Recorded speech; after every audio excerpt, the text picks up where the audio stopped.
Test 1. This is the IELTS listening test. Now turn to Part 1.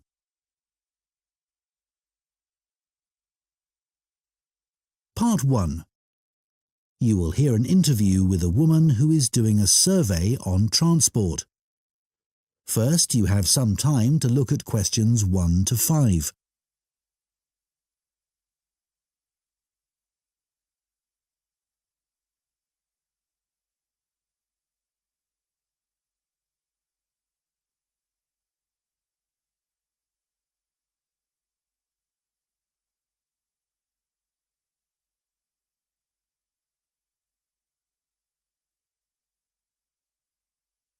Now listen carefully and answer questions 1 to 5. Excuse me, would you mind if I asked you some questions? We're doing a survey on transport. Yes, that's okay. First of all, can I take your name? Yes, it's Sadie Jones. Thanks very much. And could I have your date of birth? Just the year will do, actually. Is that all right? Yes, that's fine. It's 1991. So, next, your postcode, please. It's DW30 7YZ. Great, thanks. Is that in Wells? No, it's actually in Harborne. Wells isn't far from there, though. I really like that area. My grandmother lived there when I was a kid. Yes, it is nice. Right, so now I want to ask you some questions about how you travelled here today. Did you use public transport? Yes, I came by bus. OK, and that was today. It's the 24th of April, isn't it? Isn't it the 25th? No, actually, you're right. And what was the reason for your trip today? I can see you've got some shopping with you. Yes, I did some shopping, but the main reason I came here was to go to the dentist. That's not much fun. Hope it was nothing serious. No, it was just a checkup. It's fine. Good. Do you normally travel by bus into the city centre? Yes, I stopped driving in ages ago because parking was so difficult to find. And it costs so much. I see. The bus is much more convenient too. It only takes about 30 minutes. That's good. So where did you start your journey? At the bus stop on Claxby Street. Is that CLAXBY? That's right. Before you hear the rest of the conversation, you have some time to look at questions 6 to 10.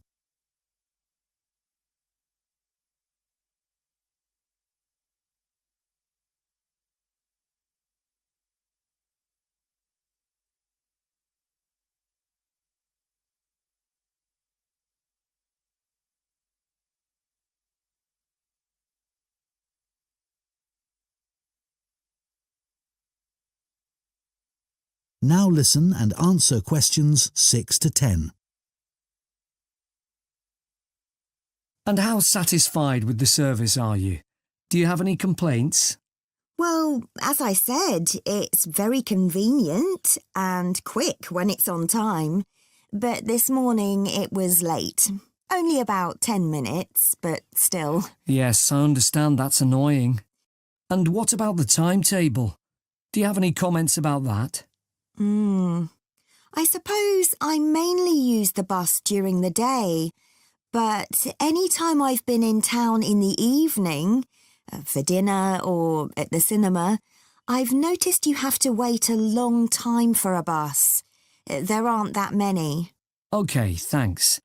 So now I'd like to ask you about your car use. Well, I have got a car, but I don't use it that often. Mainly just to go to the supermarket. But that's about it, really. My husband uses it at the weekends to go to the golf club. And what about a bicycle? I don't actually have one at the moment. What about the city bikes you can rent? Do you ever use those? No, I'm not keen on cycling there because of all the pollution. But I would like to get a bike. It would be good to use it to get to work. So why haven't you got one now? Well, I live in a flat on the second floor and it doesn't have any storage. So we'd have to leave it in the hall outside the flat. I see. OK, well, I think that's all we need from you today, Sadie. That is the end of Part 1. You now have 1 minute to check your answers to Part 1.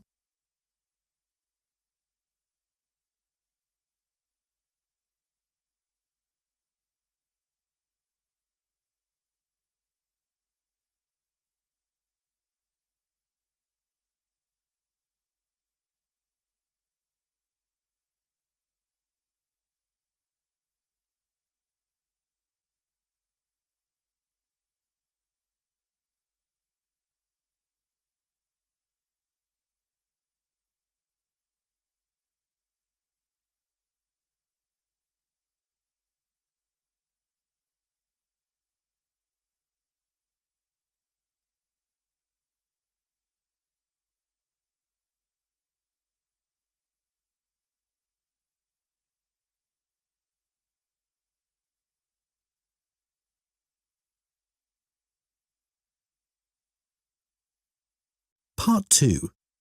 You will hear a woman speaking to a group of people who are interested in becoming volunteers for an organisation called ACE. First, you have some time to look at questions 11 to 15.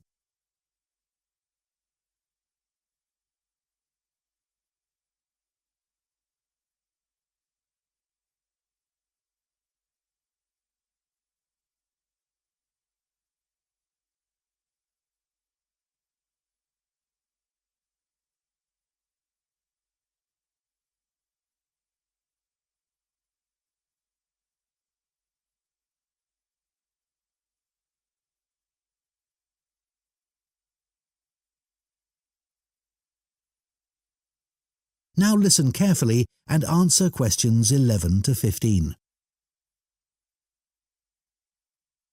Good evening, everyone. Let me start by welcoming you all to this talk and thanking you for taking the time to consider joining ACE Voluntary Organisation. ACE offers support to people and services in the local area, and we're now looking for more volunteers to help us do this. By the way, I hope you're all comfortable. We have brought in extra seats so that no one has to stand, but it does mean that the people at the back of the room may be a bit squashed. We'll only be here for about half an hour, so hopefully that's okay. One of the first questions we're often asked is how old you need to be to volunteer. Well, you can be as young as 16 or you can be 60 or over. It all depends on what type of voluntary work you want to do. Other considerations, such as reliability, are crucial in voluntary work, and age isn't related to these, in our experience. Another question we get asked relates to training.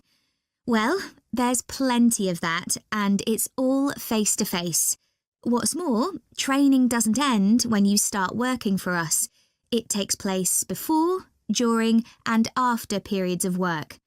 Often it's run by other experienced volunteers, as managers tend to prefer to get on with other things. Now, I would ask you to consider a couple of important issues before you decide to apply for voluntary work. We don't worry about why you want to be a volunteer. People have many different reasons that range from getting work experience to just doing something they've always wanted to do. But it is critical that you have enough hours in the day for whatever role we agree is suitable for you. If being a volunteer becomes stressful, then it's best not to do it at all. You may think that your income is important, but we don't ask about that. It's up to you to decide if you can work without earning money. What we value is dedication. Some of our most loyal volunteers earn very little themselves, but still give their full energy to the work they do with us. Before you hear the rest of the talk, you have some time to look at questions 16 to 20.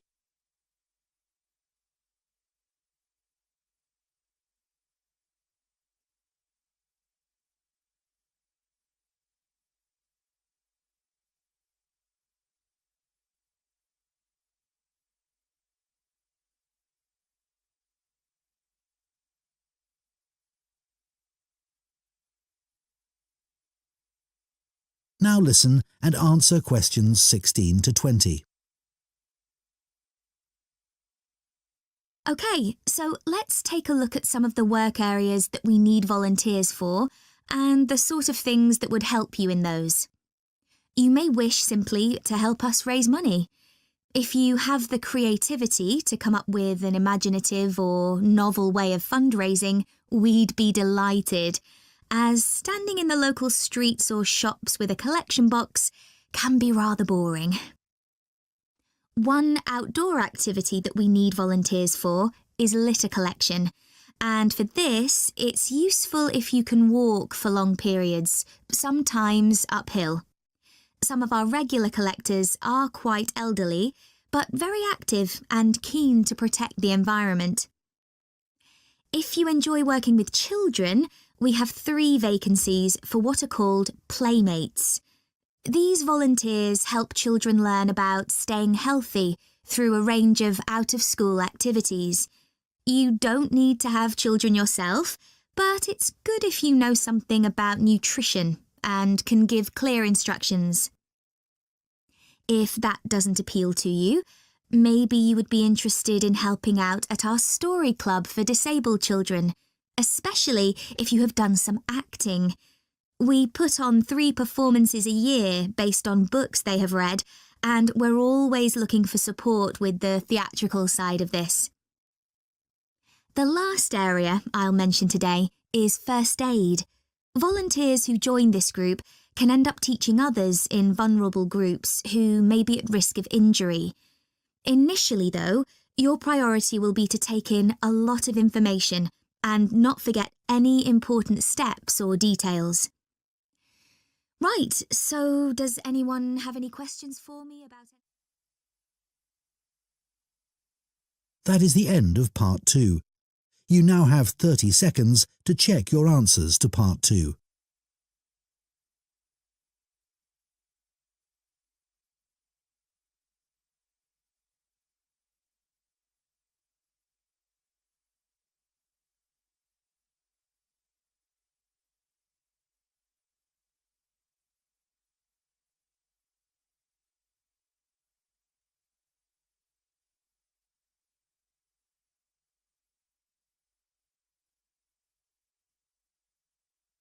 Part 3. You will hear 2 students called Hugo and Chantal discussing a talk they have just attended at the start of their course in fashion design. First, you have some time to look at questions 21 to 26.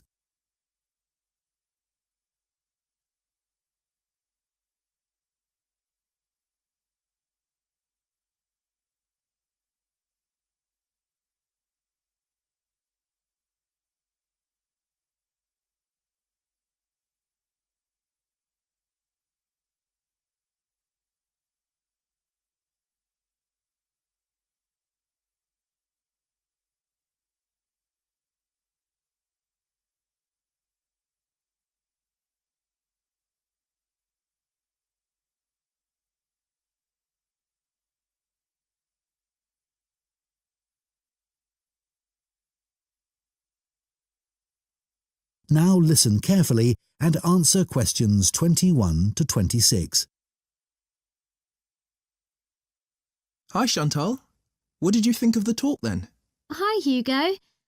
I thought it was good once I'd moved seats. Oh, were the people beside you chatting or something? It wasn't that. I went early so that I'd get a seat and not have to stand. But then this guy sat right in front of me and he was so tall. It's hard to see through people's heads, isn't it? Impossible. Anyway, to answer your question, I thought it was really interesting, especially what the speaker said about the job market. Me too. I mean, we know we're going into a really competitive field, so it's obvious that we may struggle to get work. That's right.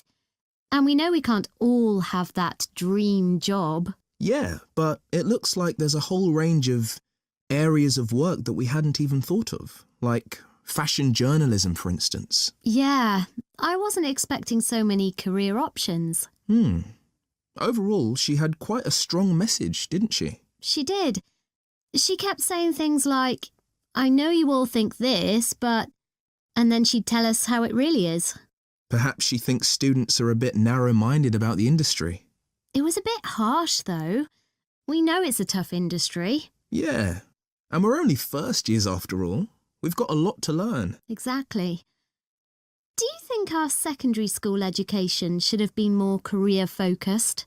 Well, we had numerous talks on careers, which was good, but none of them were very inspiring. They could have asked more people like today's speaker to talk to us. I agree. We were told about lots of different careers, just when we needed to be, but not by the experts who really know stuff. So, did today's talk influence your thoughts on what career you'd like to take up in the future? Well, I promised myself that I'd go through this course and keep an open mind till the end.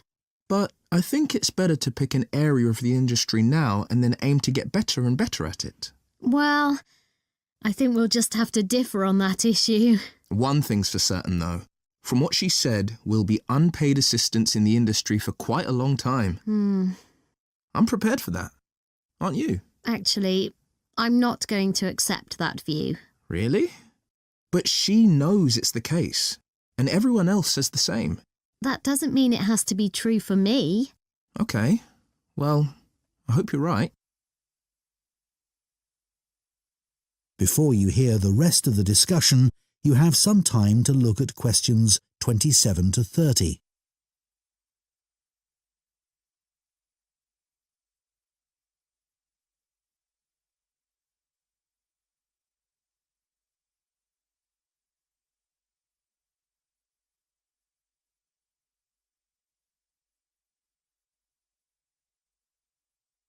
Now listen and answer questions 27 to 30.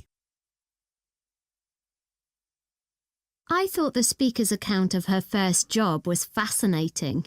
Yeah. She admitted she was lucky to get work being a personal dresser for a musician. She didn't even apply for the job, and there she was getting paid to choose all his clothes. It must have felt amazing. Though she said all she was looking for back then was experience, not financial reward. And then he was so mean, telling her she was more interested in her own appearance than his. But she did realise he was right about that, which really made me think.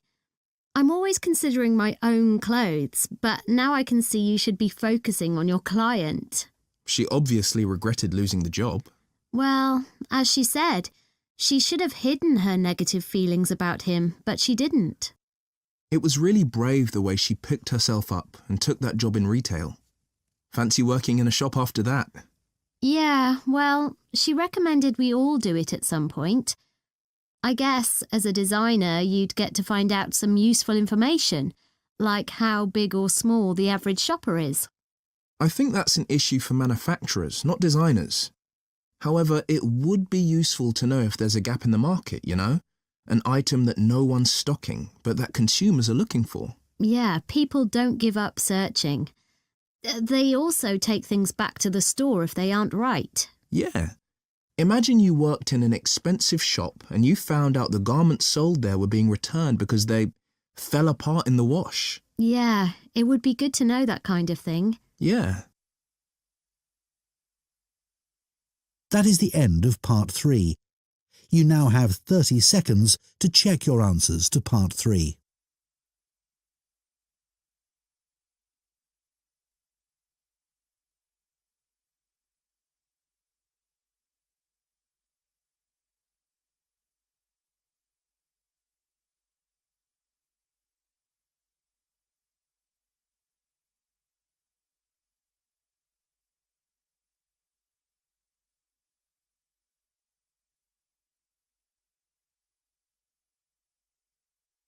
Part 4. You will hear a zoology student giving a presentation on the process of moving wild elephants to a new reserve, known as translocation. First, you have some time to look at questions 31 to 40.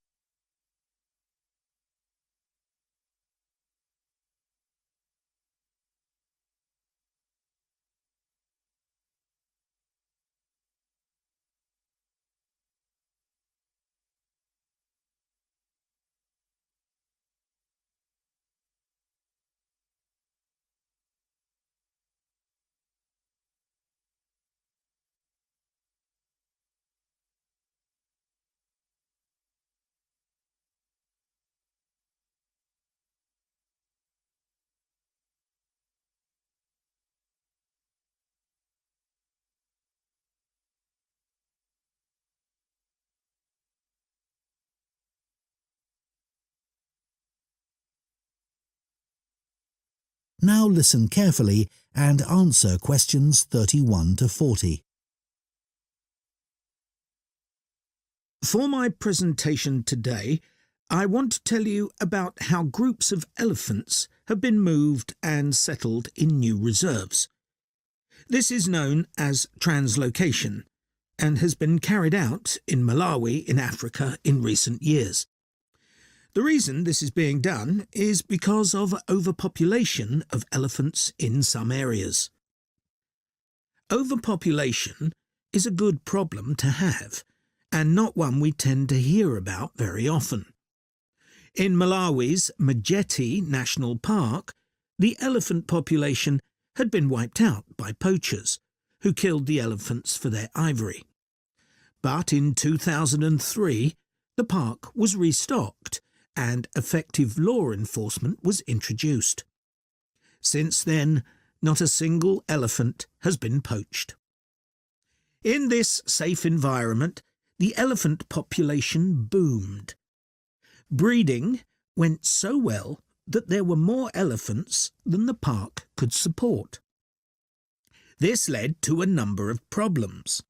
Firstly, there was more competition for food, which meant that some elephants were suffering from hunger. As there was a limit to the amount of food in the national park, some elephants began looking further afield. Elephants were routinely knocking down fences around the park, which then had to be repaired at a significant cost. To solve this problem, the decision was made to move dozens of elephants from Majeti National Park to Nkotakota Wildlife Park, where there were no elephants. But, obviously, attempting to move significant numbers of elephants to a new home 300 kilometres away is quite a challenge.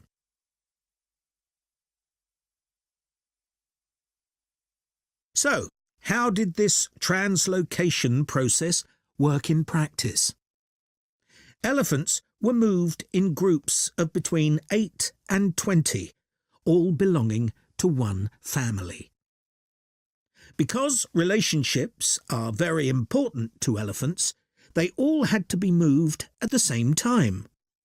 A team of vets and park rangers flew over the park in helicopters and targeted a group, which were rounded up and directed to a designated open plain.